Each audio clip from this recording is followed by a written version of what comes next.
your forthcoming opponent. Oh, you mean the big ugly bear? That fella's too ugly to be the world's heavyweight champion. I'm not lying, he's too ugly.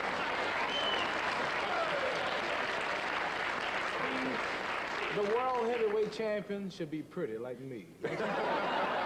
I'm as pretty as you, and you're not a fighter. Oh, you got me beat. There's no problem there. The round is round 8. If that's what you're talking about, I have predicted round 8 to prove that I'm great. All right. If he makes me sore, I'll get him like more. Oh, that's pretty wild. It's good to see you looking really great. I'm glad to be here. You are. I'm getting old now. Do you feel old? Yeah, I feel like I'm about 73 your age. Do you? No, I feel pretty good. You do. I tell you why I said it's good to see you looking good, because, as you know, there's been a lot of speculation about your condition after the Holmes fight, particularly in this country. There was a suggestion, for instance, that there was brain damage. Well, I tell you what, your brain controls what comes out of your mouth. During this interview, you check me out, and after, you tell me if I have brain damage. I'll let you know at the end of the interview, shall I? I went to a place called Mayo Clinic. It's the world's best clinic.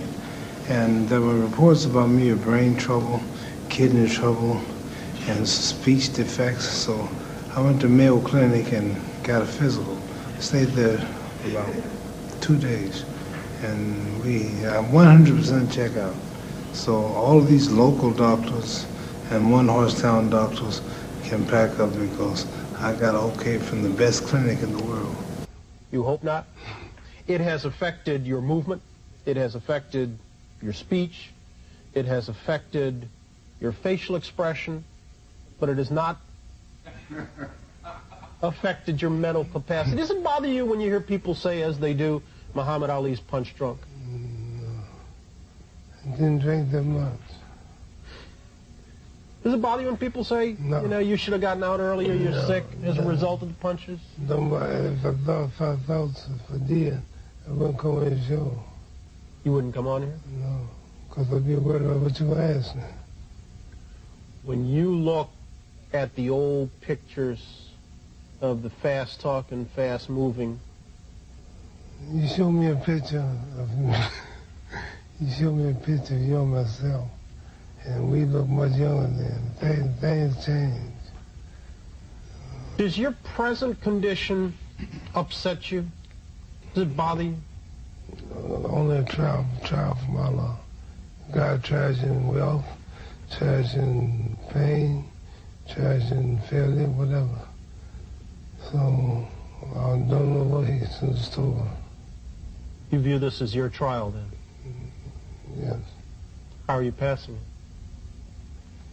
The success, oh. Are you matching the trial? You up to the challenge? I'm doing it right now. Coming on your show. Facing you. Make it sound so hard to do. And I started not come. Why? Because I realized I'm not healthy like I was. I realized you'll ask questions like you're asking. But my pride would make me say no. But in the Holy Quran, it says if you got 1 ounce of pride, you can't enter paradise. So it scares me to think that I'm too proud to do your show because of my condition.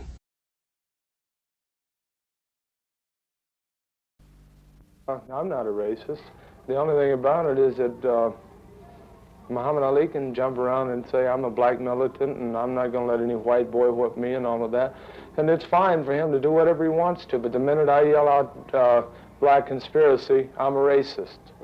And I think that it's become time that the white man should stand up for his grounds, you know, because stand up for himself and be proud of himself as a white man. I'm being discriminated against now. The black people, whom I have nothing against, I feel any man that wants equal rights should work an equal amount of time to deserve equal rights. Well, you're saying we've reached a position now in sports in particular where there's discrimination in reverse, huh? I certainly am beginning to think so. But he also gave his mind. The winner by a knockout, Jerry Quarry. This is Jerry Quarry today. How do you feel these days, Jerry? I feel I feature myself, but it's a little old, you know. You feel old? Yeah, I feel like an old man. Jerry is only 50 years old. He lives with his brother James. He loves Coca-Cola. Because he can't take care of himself anymore. Ice cream. Ice cream. The old name is called the punch-drunk fighter. The medical name for it is dementia pugilistica, and it's the price many young fighters pay for years of doing this. He's simply taken too many shots to the head. It wasn't any one particular fight. It was a combination of over the years of taking punches to the head. Imagine 2 decades of your head being knocked around with this kind of force. And you can understand why Jerry Quarry can barely remember the biggest moments of his life. You remember what they called you? I don't remember that. The Great White Hope. Oh, I remember that, yeah. Irish Jerry Quarry. He still has a couple of moves. That's it. I quit. 231.6 pounds for the undefeated champion, Magomed Abdusalamov. Киллера. Он ему не помешает сейчас. Досрочная победа была бы на руку кубинцу, чтобы не было ни у кого никаких вопросов.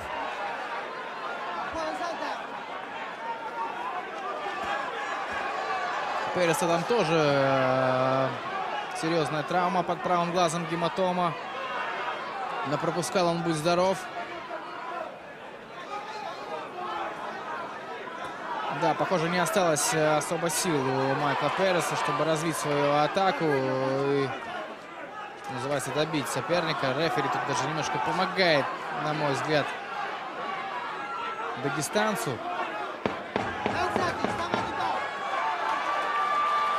Последние секунды. Кто будет вырывать концовку? Оба не решаются на атаку, но решился все-таки Абдусаламов и попал. Хорошая двойка. Abdusalamov lost a bloody 10-round bout to Mike Perez at Madison Square Garden. After the fight, New York State Athletic Commission doctors stitched a gash above his eye, examined an apparent broken bone in his face, and gave him a neurological test. What they didn't diagnose was a potentially fatal brain injury. And, despite having an ambulance at their disposal, the doctors didn't send him to the hospital. Abdusalamov's cornermen had to take him there by taxi, where emergency surgery saved his life. But the damage to his brain was already done. Mago, опусти подбородок. Now everything, no matter how small, requires help. When his 2 oldest daughters, ages 9 and 6, are off to school, Abdusalamov's wife, Bakanai, is by his side, performing the daily tasks he used to do himself. He's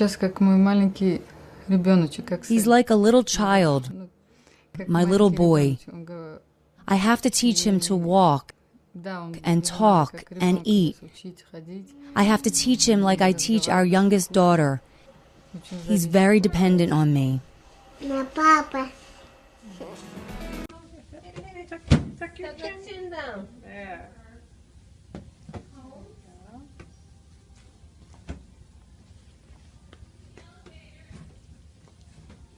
Good, Mike. Get it. Chin down, Mike. Yeah. Good job. You gotta fix your hand. Help me fix your arm, Mike. Help me fix it. Open. Open it. Like this. Open, open, open. Nice.